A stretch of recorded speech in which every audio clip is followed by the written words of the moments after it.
കന്നുകാലികളെ പരിപാലിച്ച് അവയെ വിറ്റും അവയുടെ മാംസം വിറ്റും അവയുടെ തോല് വിറ്റും ഒക്കെ ഉപജീവനം കഴിക്കുന്ന നിരവധി കർഷകരുണ്ട് നമ്മുടെ സമൂഹത്തിൽ. വിവിധ മതങ്ങളിൽപ്പെട്ടവർ, വിവിധ ജാതികളിൽപ്പെട്ടവർ, ഹൈന്ദവ സംസ്കാരത്തിൽ വിശ്വസിക്കുന്നവരടക്കം അങ്ങനെയുണ്ട്.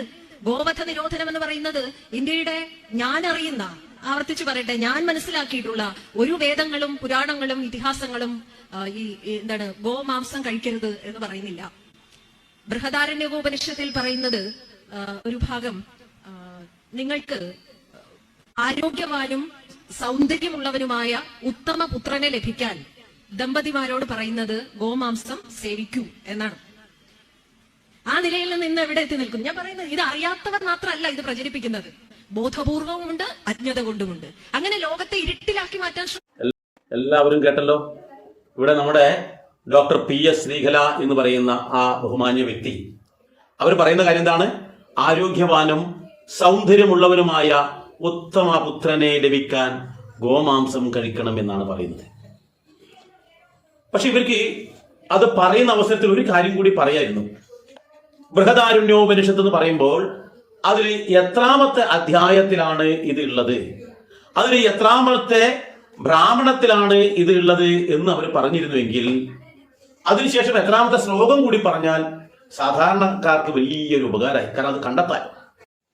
എല്ലാവർക്കും എൻ്റെ വിനീത നമസ്കാരം. പ്രിയ കുടുംബാംഗങ്ങളെ, കഴിഞ്ഞ ദിവസം നമ്മുടെ വേദഗ്രന്ഥങ്ങളെയും അതോടൊപ്പം സരസ്വതി ദേവിയെയൊക്കെ സ്ഥിരമായിട്ട് ബ്രാഹ്മണന്മാരെ ആ പേര് കേൾക്കുമ്പോൾ തന്നെ അലർജി വരുന്ന ഒരു ശ്യാംകുമാർ എന്ന് പറയുന്ന ഒരാൾക്ക് ഒരു മറുപടിയുമായിട്ട് ഞാൻ ഫേസ്ബുക്കിലൂടെ വന്നിട്ടുണ്ടായിരുന്നു. അതിനുശേഷം അത് കണ്ടതുകൊണ്ടാണോ എന്നറിയില്ല, ഒരാൾ മറ്റൊരു വീഡിയോ എനിക്ക് അയച്ചു തന്നു. ആ വീഡിയോ കുറച്ചും കൂടി കടുപ്പമുള്ളൊരു വീഡിയോ ആയിരുന്നു. കുറച്ചേ ഉള്ളെങ്കിൽ പോലും അത് അതിലേറെ വിഷം കുത്തി നിറച്ച ഒരു വിഷയമായിരുന്നു. അപ്പോൾ അദ്ദേഹം എന്നോട് ചോദിച്ചാൽ ഇതിൽ എന്തെങ്കിലും കഴമ്പുണ്ടോ എന്ന് ചോദിച്ചുകൊണ്ടാണ് ആ വീഡിയോ എനിക്ക് അയച്ചു തന്നത്. അപ്പോൾ നോക്കുമ്പോൾ എനിക്കൊരു സംശയം തോന്നി. ഞാൻ അതിനു വേണ്ടി ഒരു നിരീക്ഷണം നടത്തിയതിന് ശേഷമാണ് ഞാൻ ഈ മറുപടിയുമായിട്ട് പൊതുജനങ്ങൾക്കിടയിലേക്ക് വരുന്നത്. പൊതുജനമല്ല, നമ്മുടെ സജ്ജനങ്ങൾക്കിടയിലേക്ക് വരുന്നത്. അവർക്ക് വേണ്ടിയാണല്ലോ. നാളെ ഈ വിമർശിക്കുന്ന ആൾക്കാർ എവിടെയും എപ്പോഴും വിമർശിച്ചുകൊണ്ടിരിക്കും, അത് നമ്മൾ മൈൻഡ് ചെയ്യണ്ട. പക്ഷേ സജ്ജനങ്ങളായ ആൾക്കാർക്കിടയിൽ ഇങ്ങനൊരു സംശയം ഉണ്ടാകാൻ പാടില്ല എന്നുള്ളത് കൊണ്ടാണ് ഞാൻ ഇതിന് മറുപടിയായിട്ട് വരുന്നത്. ഇനി വിഷയം എന്താണെന്നറിയോ? ഒരാൾ പറയാണ്, ഉത്തമനായിട്ടുള്ള ഒരു കുട്ടി ഉണ്ടാകണമെന്നുണ്ടെങ്കിൽ നിങ്ങൾ ഗോമാംസം കഴിക്കണം. ഇതിന് അവർ അടയാളപ്പെടുത്തുന്ന എന്താ അറിയോ? ഹിന്ദുക്കളുടെ ഏറ്റവും പ്രധാനമായിട്ടുള്ള ഗ്രന്ഥമായ ഉപനിഷത്തിൽ, അത് ബൃഹദാരണ്യകോപനിഷത്ത് എന്ന് പറയുന്നതിൽ ഈ ഭാഗം കൊടുത്തിട്ടുണ്ട്. അവിടെ ഗുരുവിനോട് ശിഷ്യൻ ചോദിക്കുകയാണ്, ഉത്തമനായിട്ടുള്ള ആരോഗ്യവാനായിട്ടുള്ള ശക്തിമാനായിട്ടുള്ള ഒരു പുത്രൻ ഉണ്ടാവാൻ എന്താണ് ഞാൻ ചെയ്യേണ്ടത് എന്ന് ചോദിക്കുമ്പോഴാണ് അവിടെ ഈ ഗുരു പറഞ്ഞു കൊടുക്കുന്ന പോലും എന്താണ്, ഗോമാംസം കഴിക്കാൻ വേണ്ടി പറയുന്നു എന്ന്. അപ്പോൾ ഇത് കേട്ടപ്പോൾ എനിക്ക് സംശയമായി. കാരണം ഞാൻ സാധാരണക്കാരനായ ഒരു വ്യക്തിയാണ്. അപ്പോൾ നമ്മൾക്ക് ഇത്തരത്തിലൊരു സംശയം വന്നു കഴിഞ്ഞാൽ, നമ്മുടെ ആരുടെങ്കിലും ചോദിച്ചു കഴിഞ്ഞാൽ അവർക്ക് പലർക്കും ഇതിന് ഉത്തരം പറയാൻ കഴിയാറില്ല. അപ്പോൾ എന്ത് വേണം? നമ്മളത് സ്വയം കണ്ടെത്തുന്നത് വരെ പ്രയത്നിച്ചുകൊണ്ടിരിക്കണം. ഒരാൾ എന്തെങ്കിലും പറഞ്ഞു എന്ന് കരുതി നമ്മൾ ഒരിക്കലും അത് വിശ്വസിക്കരുത്, യുക്തിപൂർവ്വം ചിന്തിക്കണം എന്നർത്ഥം. അങ്ങനെയാണ് ഞാൻ ഈ ഒരു കാര്യം കണ്ടെത്താൻ വേണ്ടിയിട്ട് ഒരു പരിശ്രമം നടത്തിയത്. അപ്പോൾ ഇത് ആരാണ് ഈ വിഷയം നമ്മുടെ മുന്നിലേക്ക് ഇട്ടതെന്നറിയോ? നമ്മളോട് ചോദിക്കുന്നത് ഒരു പൊതു സദസ്സിൽ വെച്ചിട്ട് അറിയപ്പെടുന്ന ഒരു അധ്യാപിക, അതോടൊപ്പം എഴുത്തുകാരിയാണ് അവർ, സാമൂഹിക പ്രവർത്തകയാണ് അവർ, വിവിധ സ്ഥാപനങ്ങളുടെ മേധാവി എന്ന നിലകളിൽ കേരളത്തിലെ ശ്രദ്ധേയമായ ഇടപെടലുകൾ നടത്തുന്ന വ്യക്തിത്വമാണ് ഇവരെന്നാണ് പറയപ്പെടുന്നത്. ഇവരുടെ പേര് ഡോക്ടർ PS ശ്രീകല എന്നാണ്. ഇദ്ദേഹം മാർക്സിസം, വിദ്യാഭ്യാസം, ഭാഷാസാഹിത്യം, നോവൽ, കഥ, ജീവചരിത്രം, ബാലസാഹിത്യം എന്നീ മേഖലകളിൽ ഒട്ടേറെ പുസ്തകങ്ങളും പഠനങ്ങളും പ്രസിദ്ധീകരിച്ചിട്ടുണ്ട് എന്നാണ് പറയുന്നത്. കൂടാതെ കേരള സംസ്ഥാന സാക്ഷരതാ മിഷൻ അതോറിറ്റി ഡയറക്ടറായിട്ടും ഇവർ വർക്ക് ചെയ്തിട്ടുണ്ട്. അതോടൊപ്പം കേരള ഭാഷാ ഇൻസ്റ്റിറ്റ്യൂട്ടിൻ്റെ ഡയറക്ടറായിട്ട് ഇവർ വർക്ക് ചെയ്തിട്ടുണ്ട്. എന്ന് മാത്രമല്ല, ആ കേരള ഭാഷാ ഇൻസ്റ്റിറ്റ്യൂട്ടിൻ്റെ ആദ്യത്തെ വനിതാ ഡയറക്ടറും ഇവർ തന്നെയാണ്. നോക്കണം. അപ്പോൾ ഇത്തരത്തിൽ അതീവ കേമത്വമുള്ള ഒരാളാണ് ഈ ഒരു വിഷയവുമായി നമ്മുടെ മുന്നിലേക്ക് വരുന്നത്. അവരൊരു സദസ്സിൽ വെച്ച് അതിഘോരമായി പ്രസംഗിക്കുകയാണ്. എന്താണ്? പ്രധാനമായിട്ടും ഗോവിനെക്കുറിച്ച്, പശുവിൻ്റെ വിൽപ്പനയെക്കുറിച്ച് സംസാരിക്കുന്നു. അതോടൊപ്പം അവർ പറയുന്നത് ഗോമാംസത്തിൻ്റെ പ്രാധാന്യത്തെക്കുറിച്ചും അവർ പറയുന്നു. അത് നമ്മുടെ പുണ്യഗ്രന്ഥങ്ങളിലൊക്കെ വളരെയേറെ ഉണ്ട് എന്നാണ് പറയുന്നത്. ഏതായാലും അവർ സംസാരിക്കുന്ന ആ സംസാര ശകലം ഞാൻ നിങ്ങൾക്ക് മുന്നിലേക്ക് വെക്കുകയാണ്. നിങ്ങൾ ആദ്യം അത് കേൾക്കുക. അതിനുശേഷം നമുക്കിതിന് മറുപടി എന്താണെന്ന് വെച്ചാൽ പറയാം. കന്നുകാലികളെ പരിപാലിച്ച് അവയെ വിറ്റും അവയുടെ മാംസം വിറ്റും അവയുടെ തോല് വിറ്റും ഒക്കെ ഉപജീവനം കഴിക്കുന്ന നിരവധി കർഷകരുണ്ട് നമ്മുടെ സമൂഹത്തിൽ. വിവിധ മതങ്ങളിൽപ്പെട്ടവർ, വിവിധ ജാതികളിൽപ്പെട്ടവർ, ഹൈന്ദവ സംസ്കാരത്തിൽ വിശ്വസിക്കുന്നവരടക്കം അങ്ങനെയുണ്ട്. ഗോവധ നിരോധനം എന്ന് പറയുന്നത് ഇന്ത്യയുടെ ഞാൻ അറിയുന്ന, ആവർത്തിച്ചു പറയട്ടെ, ഞാൻ മനസ്സിലാക്കിയിട്ടുള്ള ഒരു വേദങ്ങളും പുരാണങ്ങളും ഇതിഹാസങ്ങളും എന്താണ് ഗോമാംസം കഴിക്കരുത് എന്ന് പറയുന്നില്ല. ബൃഹദാരണ്യകോപനിഷത്തിൽ പറയുന്നത് ഒരു ഭാഗം, നിങ്ങൾക്ക് ആരോഗ്യവാനും സൗന്ദര്യമുള്ളവനുമായ ഉത്തമ പുത്രനെ ലഭിക്കാൻ ദമ്പതിമാരോട് പറയുന്നത് ഗോമാംസം സേവിക്കൂ എന്നാണ്. ആ നിലയിൽ നിന്ന് ഇന്ന് എവിടെ എത്തി നിൽക്കുന്നു? ഞാൻ പറയുന്നത് ഇത് അറിയാത്തവർ മാത്രമല്ല ഇത് പ്രചരിപ്പിക്കുന്നത്, ബോധപൂർവവുമുണ്ട്, അജ്ഞത കൊണ്ടുമുണ്ട്. അങ്ങനെ ലോകത്തെ ഇരുട്ടിലാക്കി മാറ്റാൻ എല്ലാവരും കേട്ടല്ലോ. ഇവിടെ നമ്മുടെ ഡോക്ടർ PS ശ്രീകല എന്ന് പറയുന്ന ആ ബഹുമാന്യ വ്യക്തി അവർ പറയുന്ന കാര്യം എന്താണ്? ആരോഗ്യവാനും സൗന്ദര്യമുള്ളവനുമായ ഉത്തമ പുത്രനെ ലഭിക്കാൻ ഗോമാംസം കഴിക്കണം എന്നാണ് പറയുന്നത്. പക്ഷെ ഇവർക്ക് അത് പറയുന്ന അവസരത്തിൽ ഒരു കാര്യം കൂടി പറയായിരുന്നു. ബൃഹദാരണ്യോപനിഷത്ത് എന്ന് പറയുമ്പോൾ അതിൽ എത്രാമത്തെ അധ്യായത്തിലാണ് ഇത് ഉള്ളത്, അതിൽ എത്രാമത്തെ ബ്രാഹ്മണത്തിലാണ് ഇത് ഉള്ളത് എന്ന് അവർ പറഞ്ഞിരുന്നുവെങ്കിൽ അതിനുശേഷം എത്രാമത്തെ ശ്ലോകം കൂടി പറഞ്ഞാൽ സാധാരണക്കാർക്ക് വലിയൊരു ഉപകാരമായി. കാരണം അത് കണ്ടെത്താലോ. പക്ഷെ ഇവരതൊന്നും പറഞ്ഞിട്ടില്ല എന്ന് കേൾക്കുമ്പോൾ തന്നെ എനിക്ക് തോന്നുന്നതറിയാം, ഇത് അവരെവിടെയോ നിന്ന് കേട്ട കാര്യമാണ്. ആരോ, കാരണം പ്രത്യേകിച്ച് ഇവരുടെ ആ ഗുണഗണങ്ങൾ പറയുമ്പോൾ മാർക്സിസത്തിലൊക്കെ വളരെയേറെ പ്രാവീണ്യം, അല്ല ഇതിനനുസരിച്ച് കുറേ ഗ്രന്ഥങ്ങളൊക്കെ എഴുതിയ ആളാണ്. അപ്പോൾ അവരുടെ സന്തത സഹചാരികൾ എന്ന് പറയുന്നത് അങ്ങനെയുള്ള ആൾക്കാരായിരിക്കും. അങ്ങനെയുള്ള ഏതോ വേദിയിൽ നിന്നും ആരോ പറയുന്നത് കേട്ടിട്ട് വന്ന് പറയുന്നതായിരിക്കണം അവർ. നല്ലൊരു പ്രഭാഷകയായിട്ടാണ് എനിക്ക് തോന്നിയത്. കാരണം ആ സംഭാഷണ ശകലങ്ങളൊക്കെ വളരെ നല്ല ഒരു ഇതിലാണ് പറയുന്നത്. നല്ല ഐശ്വര്യമുള്ള ഒരു വ്യക്തിയായിട്ടാണ് തോന്നിയിട്ടുള്ളത്. അവരൊന്നും ഞാൻ കുറ്റം പറയുന്നില്ല. കാരണം എന്താ, അവർ കേട്ടത് ഒരു വേദിയിൽ കിട്ടിയ ചാൻസിൽ അങ്ങ് പൊട്ടിച്ചു. അവർ കേട്ട കാര്യം എന്താണോ, ആരോ എവിടുന്നോ ഛർദ്ദിച്ചു, അതിൽ എത്ര യാഥാർത്ഥ്യം ഉണ്ടോ ഒന്നും അവർ നോക്കിയില്ല. അത് അതേപടി വാരി എടുത്തിട്ട് അണ്ണാക്കിലേക്ക് തള്ളി എന്നിട്ട് മറ്റുള്ളവരുടെ ഉള്ളിലേക്ക് വിളമ്പി. ഇതാണ് എനിക്ക് തോന്നിയത്. അപ്പോൾ ഇവർ ഈ പറയുന്ന അവസരത്തിൽ ഞാൻ എന്ത് ചെയ്തെന്നറിയോ, ഈ കേരള ഭാഷാ ഇൻസ്റ്റിറ്റ്യൂട്ടിന്റെ ആദ്യത്തെ വനിതാ ഡയറക്ടറായിരുന്നല്ലോ ഇവര്. ആ വനിതാ ഡയറക്ടറുടെ കീഴിലുള്ള ആ പ്രസിദ്ധീകരണശാലയിൽ ഈ ബൃഹദാരണ്യോപനിഷത്ത് പ്രസിദ്ധീകരിച്ചിട്ടുണ്ട്. അതൊന്നും എടുത്ത് നോക്കിയിരുന്നെങ്കിൽ ഇവർക്ക് ഇത്ര ബുദ്ധിമുട്ടുണ്ടാവില്ല, ഇത്ര വിഷമമില്ലാതെ തന്നെ അവർക്ക് യാഥാർത്ഥ്യം മനസ്സിലാക്കാൻ പറ്റുമായിരുന്നു. പക്ഷേ അവരങ്ങനെ ഒരു യാഥാർത്ഥ്യം മനസ്സിലാക്കാൻ ആ പുസ്തകം എടുത്ത് നോക്കിയിട്ടില്ല എന്നുള്ളതാണ് യാഥാർത്ഥ്യം. ഇനി നമ്മൾ മനസ്സിലാക്കേണ്ട ഒരു കാര്യം അറിയുക, ഞാൻ ഈ ഒരു വിഷയം വന്നപ്പോൾ ഞാൻ ആദ്യം എന്ത് ചെയ്തതെന്ന് വെച്ചാൽ, എൻ്റെ അടുത്തുണ്ട് കുറേ ഉപനിഷത്തിൻ്റെ ഗ്രന്ഥങ്ങൾ, ഞാൻ അതങ്ങോട്ട് എടുത്തു. ഇതാ ഞാൻ നിങ്ങളുടെ മുന്നിൽ വെക്കുകയാണത് കേട്ടോ. ഇതാണ് ഒരു ഉപനിഷത്തിൻ്റെ പുസ്തകം, ഉപനിഷത്ത് സർവസ്വം എന്ന് പറയുന്ന ഒരു പുസ്തകം. ഇതിൽ ബൃഹദാരണ്യോപനിഷത്തിനെ കുറിച്ച് വളരെ വ്യക്തമായിട്ട് പറയുന്നുണ്ട്. അത് നമുക്ക് അവിടുത്തെ നിൽക്കട്ടെ. മറ്റൊന്ന് ഇതാണ്, ഇതും അതുപോലെ തന്നെ 108 ഉപനിഷത്തിന്റെ ഒരു പുസ്തകമാണ്. ഇത് രണ്ടും അറിയപ്പെടുന്ന പണ്ഡിതന്മാരെഴുതിയതാ. എന്നെപ്പോലത്തെ സാധാരണക്കാർക്കൊന്നും ഇതിന്റെ ആ അയലത്തേക്കൂലും എത്താൻ പറ്റില്ല. അപ്പൊ അത്രയും കേവന്മാരായ ആൾക്കാർ എഴുതിയിട്ടുള്ള പുസ്തകമാണ് ഇതെന്നർത്ഥം. ഇതിപ്പം പ്രശാന്തി പബ്ലിക്കേഷൻ്റെ മുൻ വൈസ് ചാൻസലർ ശ്രീ ശങ്കരാചാര്യ സംസ്കൃത സർവകലാശാലയിലെ ഡോക്ടർ NP ഉണ്ണിയാണ് ഇതിന്റെ സംശോധകൻ ഈ ഒരു പുസ്തകത്തിന്റെ. അപ്പോൾ ഇത് കൂടാതെ പിന്നെ എൻ്റെ അടുത്ത് വേറെയും കുറേ പുസ്തകങ്ങളുണ്ട്. ഉപനിഷത്തിനെ കുറിച്ചൊക്കെ നിരവധി പുസ്തകങ്ങളുണ്ട്.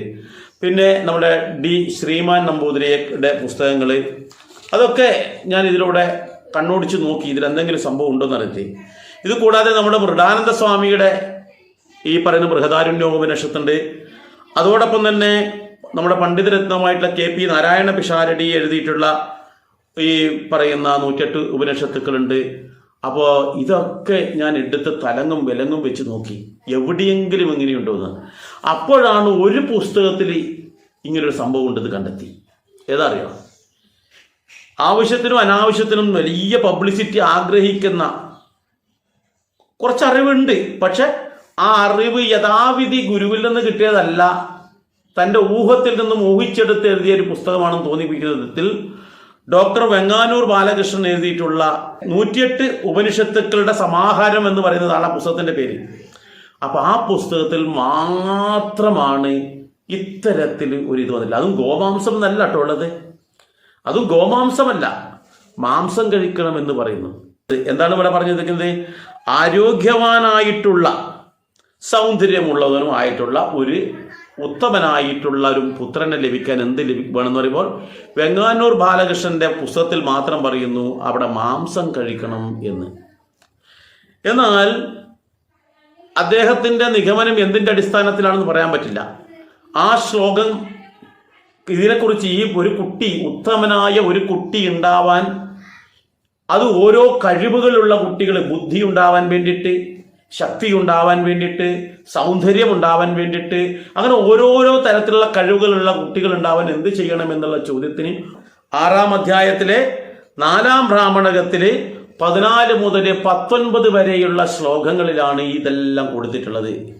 എങ്ങനെയാണെന്നുള്ളത് അതിലുള്ള എല്ലാ പുസ്തകം ഇന്ന് വിപണിയിലുള്ള 99% പുസ്തകത്തിലും പറയുന്നത് ഒന്ന്. എന്നാൽ വെങ്ങാനൂർ ബാലകൃഷ്ണന്റെ പുസ്തകത്തിൽ മാത്രം പറയുന്നു അവിടെ മാംസം കഴിക്കണമെന്ന്. ഏത്? ആരോഗ്യമുള്ളവൻ.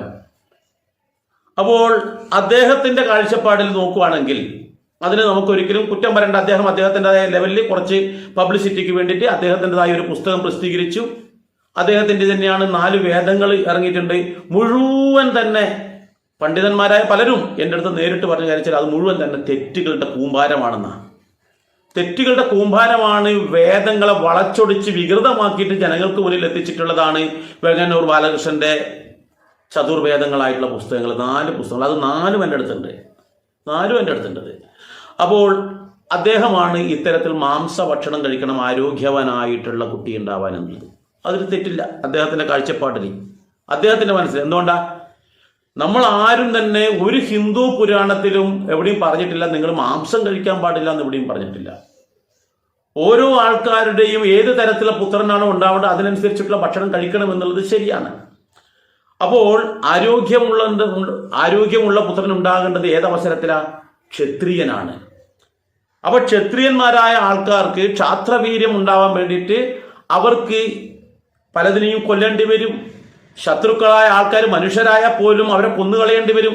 അവർക്കെതിരെ ക്രൂരമായ കൃത്യങ്ങൾ പലതും ചെയ്യേണ്ടി വരും. അപ്പൊ അവർക്ക് ആരോഗ്യം വേണം, അവർക്ക് മനസ്സിന് ബലം വേണം.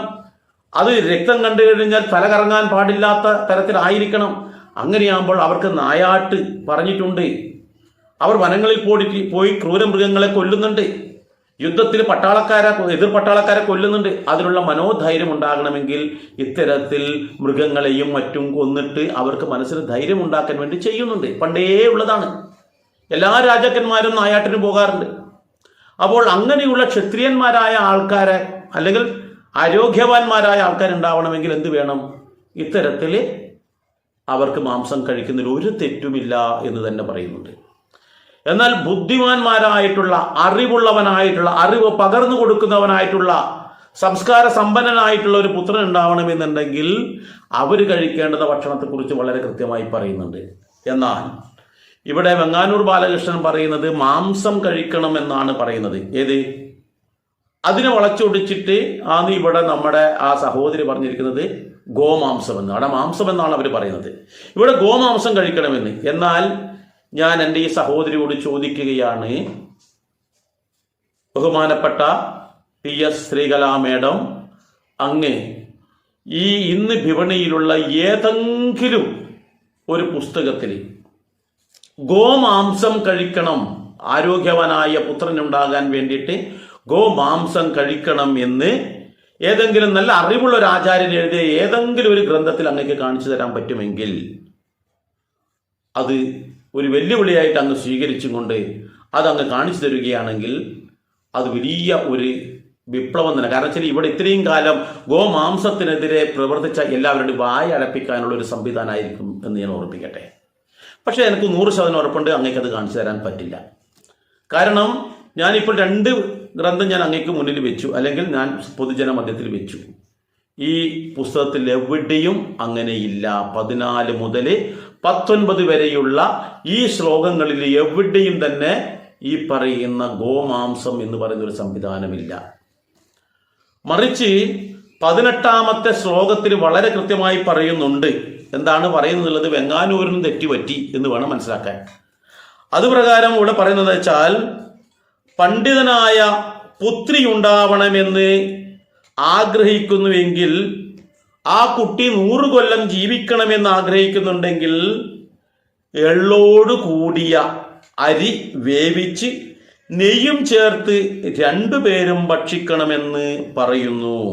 എന്നാൽ 19ാമത്തെ ശ്ലോകം നമ്മൾ നോക്കുകയാണെങ്കിൽ അതിൽ ഇപ്രകാരമാണ് പറയുന്നത്: തൻ്റെ പുത്രൻ പണ്ഡിതനും ഏത് സദസ്സുകളിൽ നിർഭയം പ്രവേശിക്കുന്നവനും ശ്രവണമധുരമായ ശബ്ദത്തോടു കൂടിയവനുമായിരിക്കണമെന്ന് ഏതെങ്കിലും ഒരാൾ ആഗ്രഹിക്കുന്നുവോ, അവന് എല്ലാ വേദങ്ങളും അധ്യയനം ചെയ്തുകൊണ്ട് പൂർണ്ണമായി 100 സംവത്സരം വരെ ജീവിച്ചിരിക്കുകയും ചെയ്ത് ആ പുരുഷനും അവൻ്റെ പത്നിയും ഔഷധികളുടെ കൊഴുപ്പും അരിയും കൂടി പാകം ചെയ്ത് അതിൽ നെയ്യും ചേർത്ത് ഭക്ഷിക്കണം. ഇവിടെ നോക്കൂ, ഇവിടെ ഔഷധികളുടെ കൊഴുപ്പ് എന്ന് വളരെ വ്യക്തമായിട്ട് പറയുന്നുണ്ട്. അതിൻ്റെ സത്താണ് ഇവിടെ എടുക്കേണ്ടത് എന്നർത്ഥം. ഇത് തന്നെയാണ് ഈ പറയുന്ന ഈ ഗ്രന്ഥത്തിലും പറയുന്നത്. ഇവിടെ രണ്ടും ഉള്ളത് ഒരേ കാര്യം തന്നെയാണ്. കാരണം അവിടെ പറഞ്ഞാൽ ഔഷധങ്ങളുടെ മാംസളമായ ഭാഗങ്ങൾ നല്ലതുപോലെ ഞെരടിയെടുത്ത് അതിൽ അരിയിട്ട് വേവിച്ച് നെയ്യ് ചേർത്ത് കഴിച്ചു കഴിഞ്ഞാൽ എന്തുണ്ടാവും? ഈ തരത്തിൽ ആരോഗ്യവാനായിട്ടുള്ള, അതോടൊപ്പം തന്നെ ശക്തിമാനായിട്ടുള്ള ഒരു പുത്രൻ ഉണ്ടാകുമെന്ന് പറയുന്നുണ്ട്. അത് എന്താണ്? മാംസളമായ പഴങ്ങളുടെ ഔഷധങ്ങൾ എന്ന് തന്നെ പറഞ്ഞിരിക്കുന്നു. ഋഷഭകം എന്ന് പറയുന്ന വാക്കാണ് ഇവിടെ വെങ്ങാനൂരും അതുപോലെ തന്നെ മറ്റുള്ളവരും എടുത്തുകൊണ്ടുവരുന്നത്. എന്നാൽ ഋഷഭകം എന്ന് പറയുന്ന വാക്കിന് കൃത്യമായ ഒരു അർത്ഥം പറഞ്ഞ് ഋഷഭം എന്ന് പറഞ്ഞാൽ കാളയാണ്. കാളയുടെ മാംസളമായ ഭാഗങ്ങൾ വെള്ളത്തിൽ ഞെരടിയിട്ടെന്ന് ഒരിക്കലും പറയാൻ പറ്റില്ല. എന്നാൽ ഋഷഭം എന്നല്ല അവിടെ പറഞ്ഞിരിക്കുന്നത്, ഋഷഭകം എന്നാണ്. അപ്പോൾ ഋഷഭകം എന്നുള്ള വാക്കിന് ശബ്ദതരാവലി എടുത്ത് നോക്കിക്കഴിഞ്ഞാൽ അത് നമുക്ക് കാണാൻ കഴിയും. ഋഷഭകം എന്ന് പറയുന്നത് ഒരു പർവ്വതത്തിന് ഒരു പേരുണ്ട്, രണ്ടാമത് ഒരു ഔഷധിയാണ് എന്ന് പറയുന്നുണ്ട്. ഒരു ഔഷധിയാണ് എന്നുകൂടി ശബ്ദതരാവലിയിൽ എടുത്തു പറയുമ്പോൾ അതേ വാക്ക് തന്നെയാണ് ഇവിടെ ഉപനിഷത്തിലും കൊടുത്തിരിക്കുന്നത്. ബൃഹദാരണ്യോപനിഷത്തിലും ഔഷധി എന്ന്. അപ്പൊ ഈ ഔഷധി നമ്മൾ യഥാവിധം ഉപയോഗിക്കുകയാണെങ്കിൽ ഇത്തരത്തിൽ ഗുണമുണ്ടാകും എന്ന് പറയുന്നു. ഇവിടെ ചിന്തിക്കേണ്ട ഒരു കാര്യം എന്താണെന്ന് വെച്ചാൽ, ഋഷഭകം എന്ന വാക്കിനാണ് വെങ്ങാനൂർ ബാലകൃഷ്ണൻ എന്ന് പറയുന്ന വ്യക്തി കാളയിറച്ചി എന്നവിടെ അടയാളപ്പെടുത്തിയിരിക്കുന്നത്. എന്നാൽ നമ്മൾ ചിന്തിക്കേണ്ടത്, സംസ്കൃതത്തിൽ നമ്മുടെ സാധാരണ നമ്മൾ കറിക്കൊക്കെ ഇടുന്ന കറിവേപ്പുണ്ട്. ഈ കറിവേപ്പ് എന്ന് പറയുന്ന ആ ചെടിക്ക് സംസ്കൃതത്തിൽ പറയുന്നത് കാളശാകം എന്നാണ്. ഈ കാളശാകം എന്ന് പറയുന്ന പേര് എന്തിൻ്റെയാണ്? കറിവേപ്പിൻ്റെ മറ്റൊരു സംസ്കൃതത്തിലുള്ള പേരാണ്. അപ്പോൾ ഇത് കാളയിറച്ചിയാണെന്ന് പറഞ്ഞേക്കുമോ ഈ ബാലകൃഷ്ണൻ എന്നൊരു സംശയം. അതുപോലെ തന്നെയാണ് ഈ കൊടിത്തൂവ എന്ന് പറയുന്ന ഒരു ഔഷധ സസ്യമുണ്ട്. ഈ കൊടിത്തൂവ എന്ന് പറയുന്ന ഔഷധ സസ്യത്തിന് സംസ്കൃതത്തിൽ പറയുന്ന പേര് കാളി എന്നാണ്. അതോടൊപ്പം തന്നെ ഞാവൽപ്പഴം എന്ന് പറയുന്ന ഒരു പഴമുണ്ട്. അതിന് സംസ്കൃതത്തിൽ നന്ദി എന്ന് പറയാറുണ്ട്. എന്ന് വെച്ചാൽ ശിവവാഹനമായ നന്ദിയുടെ അതേ പേര്. അപ്പോൾ ഞാവൽപ്പഴം കഴിക്കണം എന്ന് പറഞ്ഞാൽ അത് സംസ്കൃതത്തിൽ നന്ദി കഴിക്കണം എന്ന് പറഞ്ഞാൽ അത് എന്തായിരിക്കും? കാളയെ കഴിക്കണമെന്ന് നിങ്ങൾ പറയില്ലേ? ഇതുപോലെ തന്നെയാണ് ഇവിടെ ഋഷഭകം എന്ന് പറയുന്ന ഔഷധി കഴിക്കണം എന്നുള്ളതിന് പകരം കാളയെ കഴിക്കണമെന്ന് വെങ്ങാനൂർ ബാലകൃഷ്ണൻ പറഞ്ഞിരിക്കുന്നത്. ഇത് ഏറ്റുപിടിച്ചുകൊണ്ടാണ് പലരും ഇതിന്ന് പറഞ്ഞു നടക്കുന്നത് എന്നുകൂടി നമ്മൾ ഓർക്കുക. എന്നാൽ ഈ വെങ്ങാനൂർ ബാലകൃഷ്ണൻ എന്ന് പറയുന്ന മഹത് വ്യക്തി എന്തിനു വേണ്ടിയാണ് ഇങ്ങനെ ഹിന്ദു പുരാണങ്ങളെ വളച്ചൊടിച്ച് വികൃതമാക്കി ഈ സജ്ജനങ്ങൾക്ക് മുന്നിൽ വെക്കുന്നത് എന്ന് മനസ്സിലായിട്ടില്ല. ഇദ്ദേഹത്തിൻ്റെ പല പുസ്തകങ്ങളും ആർഷശ്രീ എന്ന് പറയുന്ന പ്രസാധകരാണ് പ്രസിദ്ധീകരിച്ചിട്ടുള്ളത്. എന്നാൽ അവർ ഇതിനെക്കുറിച്ച് എന്തെങ്കിലും മനസ്സിലാക്കിയിട്ടാണോ എന്ന് എനിക്കറിയില്ല. ഏതായാലും ഇദ്ദേഹത്തെ പോലെയുള്ള ആൾക്കാരാണ്, കൂലി എഴുത്തുകാരാണ് ഈ ഹൈന്ദവ സനാതന ധർമ്മ വിശ്വാസികളെ വഴിതെറ്റിക്കുന്നത് എന്നുകൂടി നമ്മൾ മനസ്സിലാക്കേണ്ടതാണ്. അദ്ദേഹത്തിൻ്റെ ഉപനിഷത്തിലും അതുപോലെ തന്നെ വേദഗ്രന്ഥങ്ങളിലും അദ്ദേഹം ഇങ്ങനെയുള്ള പുസ്തകങ്ങൾ എഴുതി. അദ്ദേഹം താളിയോല എന്ന് പറയുന്ന മറ്റൊരു പുസ്തകം എഴുതിയിട്ടുണ്ട്. വിഡ്ഢിത്തങ്ങളുടെ കൂമ്പാരമാണത്, താളിയോല എന്ന് പറയുന്നത്. ആദ്യമായിട്ട് അദ്ദേഹമാണ് അങ്ങനെ ഒരു പുസ്തകം വന്നത്. കുറേ കാര്യങ്ങൾ എന്തൊക്കെയോ കാട് കയറി എഴുതി നമ്മുടെ ഓരോ ആൾക്കാരും വഴിതെറ്റിക്കുന്ന വിധത്തിലുള്ള കുറേ കാര്യങ്ങൾ പ്രചരിപ്പിക്കുന്നുണ്ട്. അദ്ദേഹമാണ് ഇത്തരത്തിൽ ഉപനിഷത്തിലും ഇങ്ങനെ മാംസം കഴിക്കുന്നതായിട്ട് ചിത്രീകരിച്ചിട്ടുള്ളത്. നോക്കണം എവിടം വരെ എത്തി എന്നുള്ളത്.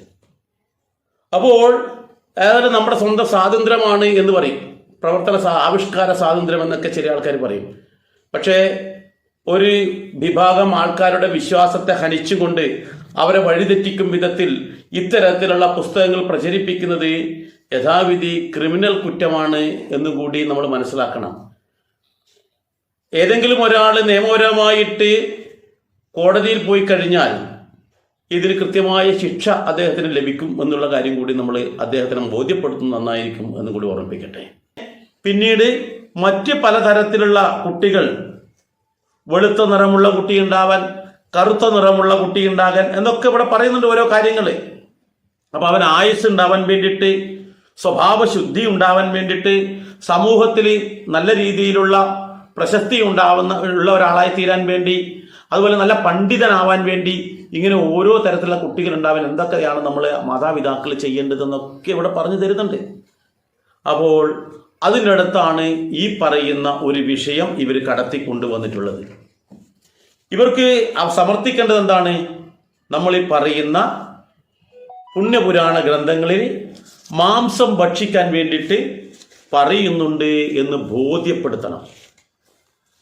പക്ഷേ ഹിന്ദു പുരാണങ്ങളിൽ എവിടെയും, ഇനി ഈ ബൃഹദാരണ്യോപനിഷത്ത് മാത്രമല്ല, പലരും പറയാറുണ്ട് വേദങ്ങളിൽ പറയുന്നുണ്ട് എന്ന് ഗോമാംസം കഴിക്കാൻ.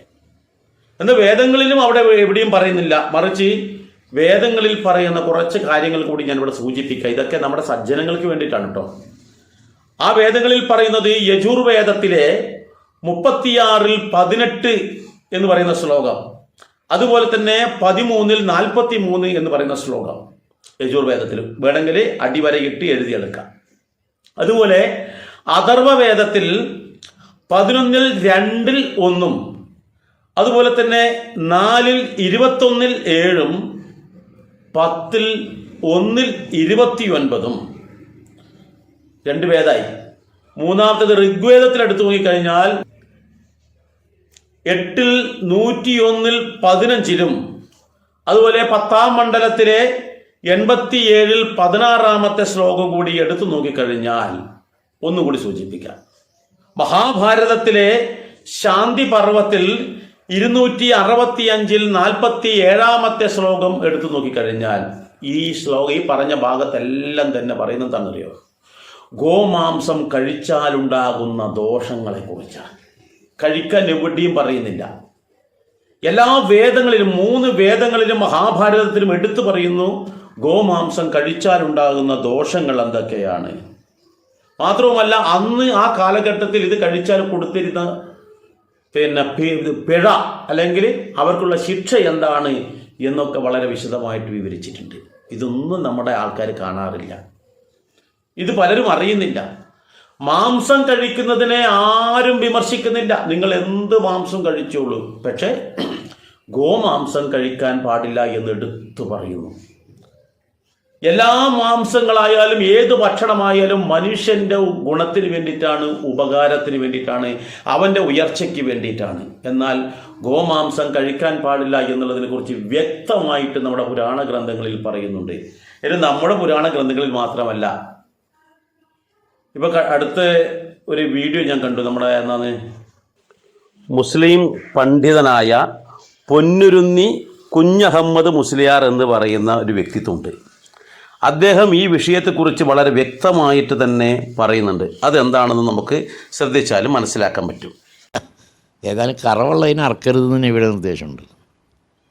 അപ്പോൾ ഈ പശു കറവ പറ്റിയാൽ പിന്നെ ഒന്നിനും പറ്റില്ല. അതാണ് പശുവിൻ്റെ മാംസം ദോഷം കേടുള്ളതാണെന്ന് നബി ഹദീസിലുണ്ട്. വിഷം എന്നല്ല, അത് രോഗം ഉണ്ടാക്കുന്നതാണ്.